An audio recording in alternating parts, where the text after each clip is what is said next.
Well, it is hard time for all of us. Due to coronavirus, we have break the situation as earlier it was. But time never stopped for anyone. But it doesn't mean that we should go out and prepare for all the competitive exams. We can utilize this time by doing self-study and taking help of Aspire Adda YouTube channel. To start. Hello and welcome to Aspire Adda. Hello and welcome. इस lecture में हम पढ़ेंगे top multiple choice questions. कौन से topic पे? Making of the constitution या formation of the constitution पे, जो कि क्वेश्चंस पिछले किसी न किसी एग्जाम में आए हुए हैं। अब सबसे पहले हमको ये पता तो होना चाहिए ना कि हमने क्या पढ़ा अब तक। मेकिंग ऑफ द कॉन्स्टिट्यूशन में हमने थोड़ा सा पढ़ा हिस्टोरिकल एंगल, उसके बाद कॉन्स्टिट्यूएंट असेंबली कैसे बनी, सिंगल ट्रांसफरेबल वोट क्या होता है, ये कॉन्स्टिट्यूएंट असेंबली ने कैसे काम किया और कॉन्स्टिट्यूशन को बनाया, इनएक्टमेंट वाला डेट, एनफोर्समेंट वाला डेट। उसके बाद हमने पढ़ा है कि इंडियन इंडिपेंडेंस एक्ट 1947 की वजह से कौन से चेंजेस आए कॉन्स्टिट्यूएंट असेंबली में और कॉन्स्टिट्यूशन वर्किंग में क्या चेंजेस आई। उसके बाद लास्ट पे हमने ये सीखा कि जो मेजर कमिटीज़ है उसमें एक ज़बरदस्त इंपॉर्टेंट कमिटी ड्राफ्टिंग कमिटी के बारे में, जिसका चेयरमैन है बी आर अम्बेडकर, और बाकी मेंबर्स हमने एक ब्यूटीफुल ट्रिक से सीखे, गोपी और कृष्णा की कहानी से सीखे। अब वो ट्रिक आपको तो याद होगा वैसे, लेकिन 15-20 सेकंड में मैं समझाना चाहूंगा फिर से आपको। गोपी लड़की है, कृष्णा लड़का है, इन दोनों की शादी हुई, बहुत जबरदस्त बात है। लेकिन ये दोनों लड़ते थे आचार पे, आचार खाते हैं ना उस पे। गोपी तंग आ गई, वो साधु के पास गई तावीज लाने, इस कृष्णा के लिए कोई ना कोई तावीज लाने ताकि ये झगड़ा ना करे। साधु के पास जाते जाते रास्ते में उसको मिला मुंशी। मुंशी ने बोला गोपी को कहां जा रही हो? गोपी ने बोला कृष्णा मुझसे लड़ रहा है रोज आचार पे, इसीलिए अभी मैं जा रही हूं साधु के पास कुछ तावीज वावीज लाने। मुंशी ने बोला अरे भाई आचार दिया इसीलिए ये हालत है, आचार को मारो गोली, उसको महदाल दे दो, अपने पति को महदाल दे दो।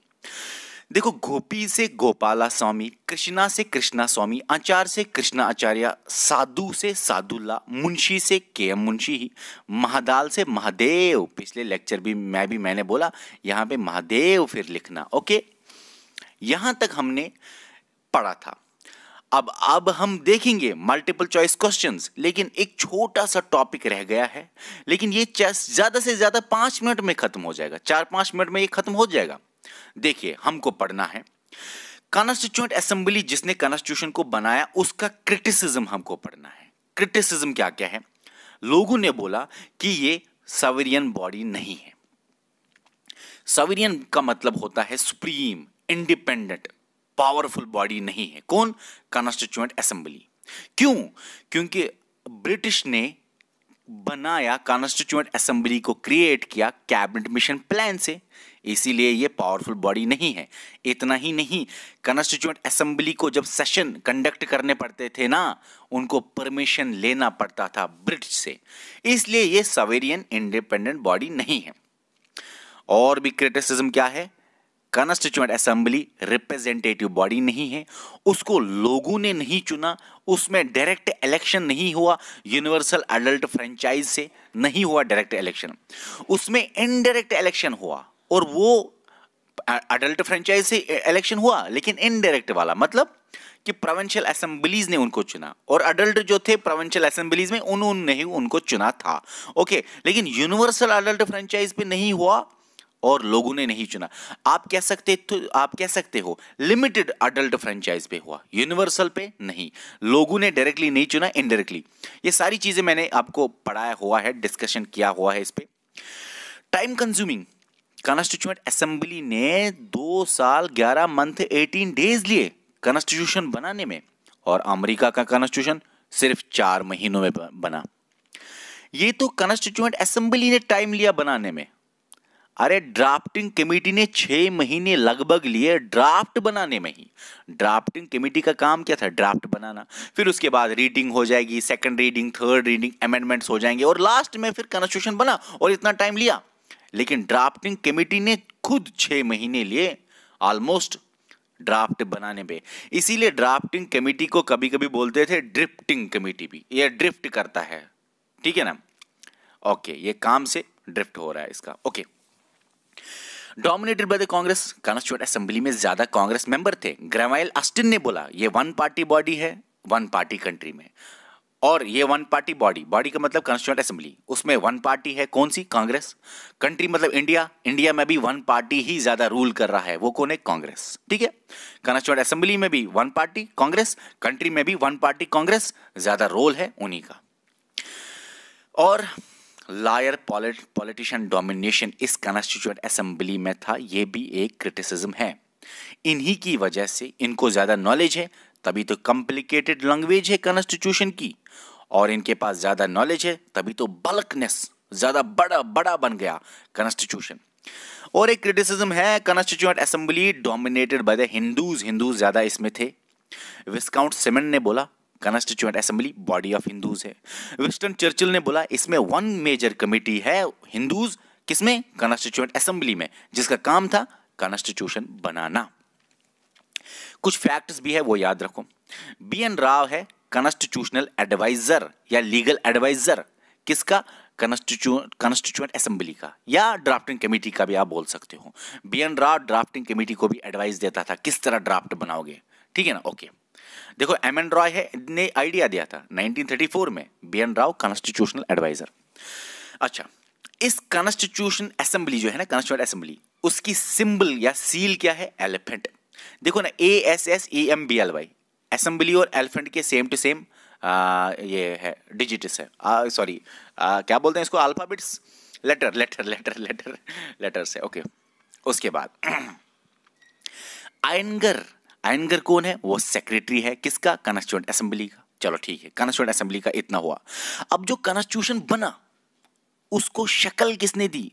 उसका डिजाइन की ड्राइंग, शक्ल ना शक्ल ड्रा करना किसने किया? उसको बोलते हैं ड्राफ्ट्समैन। कौन था ड्राफ्ट्समैन?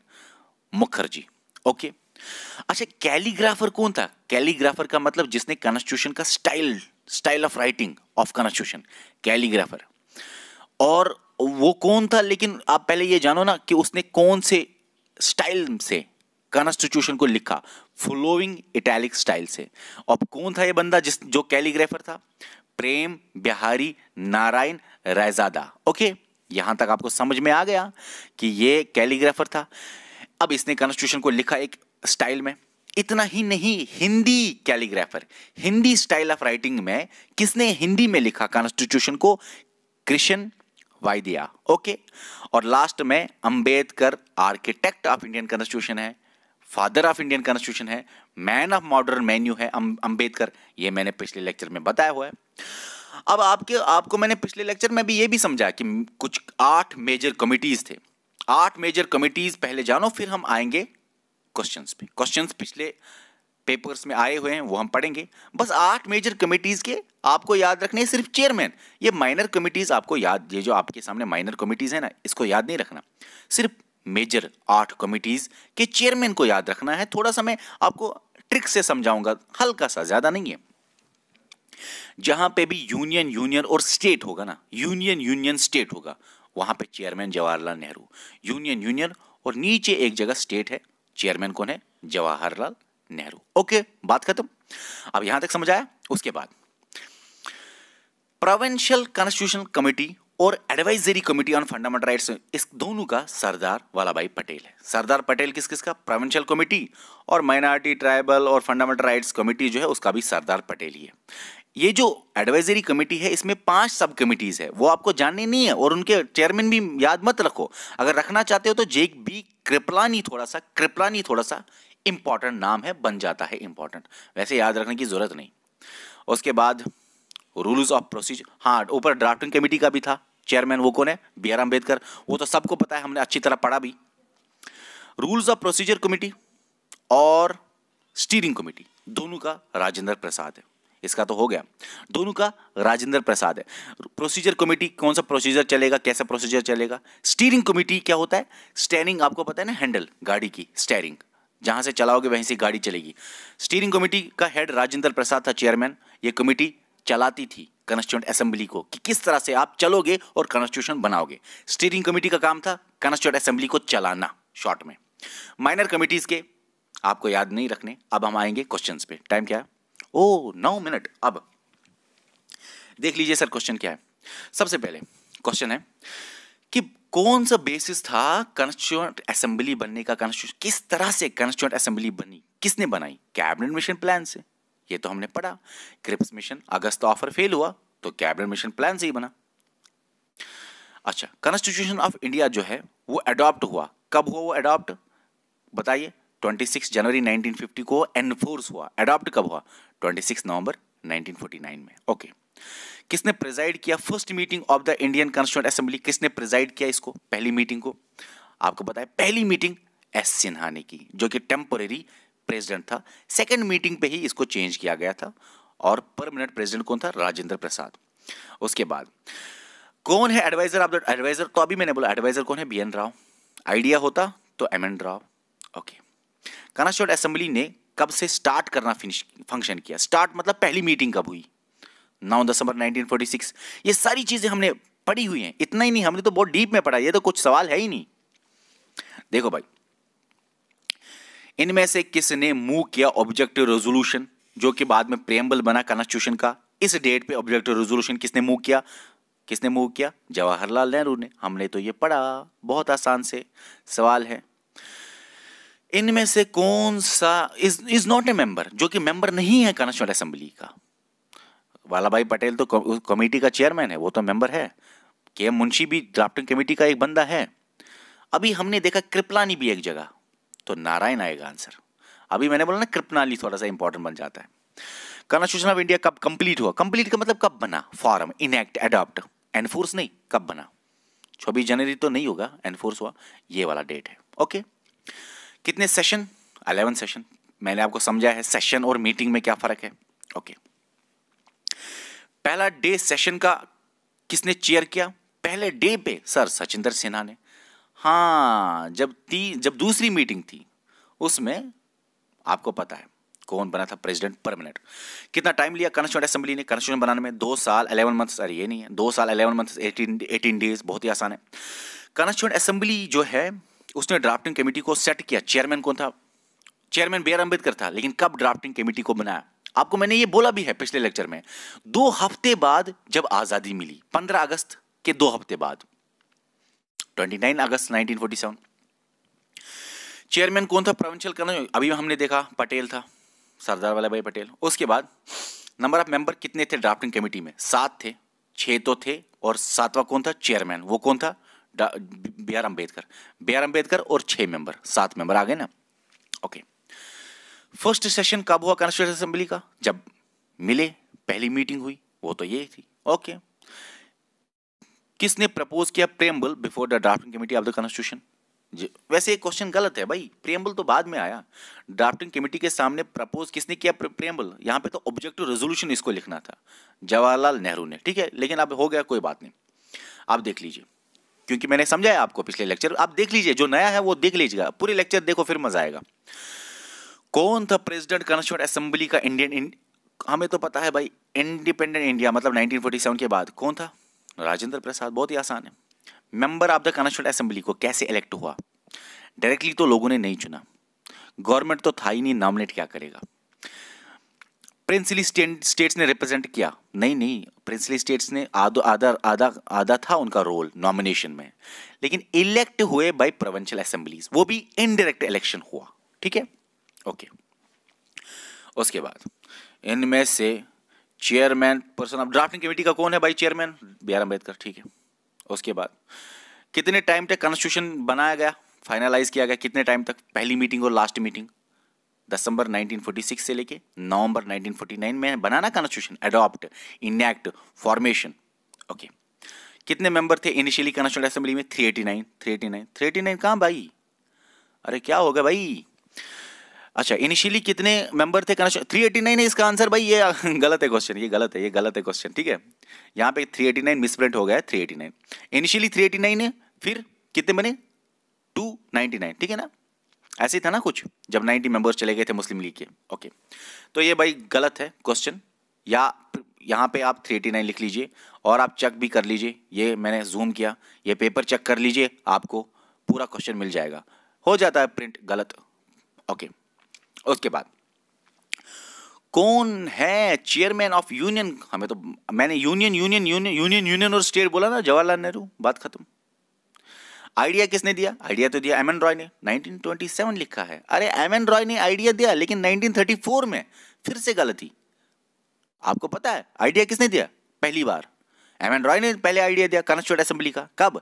1934 में। हमने तो इसको पढ़ा, ये तो गलत है। इसीलिए भाई जब हम पढ़ाते हैं ना, बहुत सारी बुक से पढ़ाते हैं, गलतियां होती रहती हैं। ओके, अच्छा, को किसने चेयरमैन ड्राफ्टिंग कमेटी का? भाई बी आर अम्बेडकर चेयरमैन है, इसमें क्या ज्यादा देखना है। इसमें से आपको बताना है कौन है ट्रू कौन है, सच कौन है, which of the following regarding, हाँ ट्रू आपको बताना है कौन कौन सा है। पहला, कॉन्स्टिट्यूएंट असेंबली के रिलेटेड कौन सा ट्रू है? It was not based on adult franchise. Adult franchise पे ये बेसिस नहीं था, ये गलत है, क्योंकि अडल्ट फ्रेंचाइज पे ये बेस था, लेकिन यूनिवर्सल अडल्ट फ्रेंचाइज पे बेस नहीं था, लिमिटेड अडल्ट फ्रेंचाइज पे बेस था। मतलब कि इसको चुना असेंबली को किसने? प्रोविंशियल लेजिस्लेचर ने, लेकिन वहां पे अडल्ट ही देखे गए जो कि वोट डालेंगे, लेकिन यूनिवर्सल पे नहीं, सारे बाहर के लोग वोट डालेंगे, तो ये गलत है। Not based on adult franchise, ये अडल्ट फ्रेंचाइज पे बेस्ड था। आईएएस का क्वेश्चन है, इसीलिए जबरदस्त क्वेश्चन है, सबसे डिफिकल्ट क्वेश्चन है, जबरदस्त क्वेश्चन है। अडल्ट फ्रेंचाइज से हो जाएगा कंफ्यूजन बच्चों को, अरे यूनिवर्सल अडल्ट फ्रेंचाइज तो था नहीं। भाई अडल्ट लिखा है, यूनिवर्सल अडल्ट फ्रेंचाइज नहीं लिखा है, लिमिटेड अडल्ट फ्रेंचाइज नहीं लिखा है। ये एक्चुअली कॉन्स्टिट्यूएंट असेंबली बनी एक्चुअली लिमिटेड अडल्ट फ्रेंचाइज से, इनडायरेक्ट इलेक्शन हुए, प्रोविंशियल असेंबलीज में अडल्ट वालों ने वोट डाले, उसी को बोलते हैं लिमिटेड अडल्ट फ्रेंचाइज। सारे लोग अगर वोट डालते अडल्ट वाले, उसको बोलते हैं यूनिवर्सल, ये गलत है। डायरेक्ट इलेक्शन हुए, अरे भाई इनडायरेक्ट इलेक्शन हुए, ये भी तो गलत है। मल्टी पार्टी बॉडी थी, हाँ कांग्रेस भी था, बाकी चीज ठीक है। बहुत सारी कमिटीज थी, हाँ भाई बहुत सारी कमिटीज, अभी हमने देखा। ये दो आंसर आएंगे, 3 और 4 बी वाला। ओके, उसके बाद जबरदस्त क्वेश्चन था। हु इज कॉमन फादर कौन है बताओ भाई? बी आर अम्बेडकर फादर है। अब इतने क्वेश्चन तो मैंने आपको दिखाए, अब ये लंबा लेक्चर बन जाएगा, दिखाओ। ओ बहुत लंबा लेक्चर बन जाएगा, इतने क्वेश्चन हो गए। अब ये जो बाकी के क्वेश्चन है ना, ये भी आपको आएंगे, ये भी बहुत आसान है। इनमें से आपके सिलेबस के बाहर, इस टॉपिक के बाहर 1-2 क्वेश्चन है, शायद वो नहीं आएंगे। बस मेरे हिसाब से 1-2 क्वेश्चन है ऐसे जो कि मेकिंग ऑफ द कॉन्स्टिट्यूशन के बाहर हैं, वो आपको शायद नहीं आएंगे, लेकिन ये मैं आपको टेलीग्राम पे दे दूंगा। टेलीग्राम पे आप इनको प्रैक्टिस करो। मुझे नहीं लगता इस making of the Indian constitution में आपको कुछ और देखने की जरूरत है। Formation of the Indian constitution आपका टॉपिक क्लियर हो गया। जिस बच्चे ने पहले ये स्लाइड्स नहीं देखे, आपको नहीं पता कितना सारा मटेरियल, कितने सारे बुक्स का मटेरियल है ये, और कितने आराम से मैंने समझाया है, तो बहुत ही आसानी से मैंने समझाने की कोशिश की आपको, और बहुत ही डिटेल्ड से मैंने आपको समझाया। तो जाओ फिर से विजिट करो, लेक्चर नंबर 1, 2, 3, 4 ही देखने, 4 ही लेक्चर देखने भाई, सारा खत्म हो जाएगा आपका टेंशन। ओके, कोई सवाल है नीचे कमेंट करो, मैं उसका जवाब दे दूंगा। Okay, bye. Well, it is hard time for all of us. Due to coronavirus, we have break the situation as earlier it was.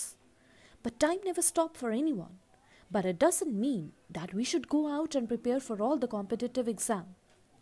We can utilize this time by doing self-study and taking help of Aspire Ada YouTube channel. To start with, you need to prepare a proper schedule for all the subject, and without going out, you should complete all the syllabus by yourself. And when the critical situation will end, here you are. Hooray! You are ready for all the competitive exam. Utilize this time until it go. Aspire Ada Institute, best institute in Jammu for all the competitive exams. We care for you. Stay home.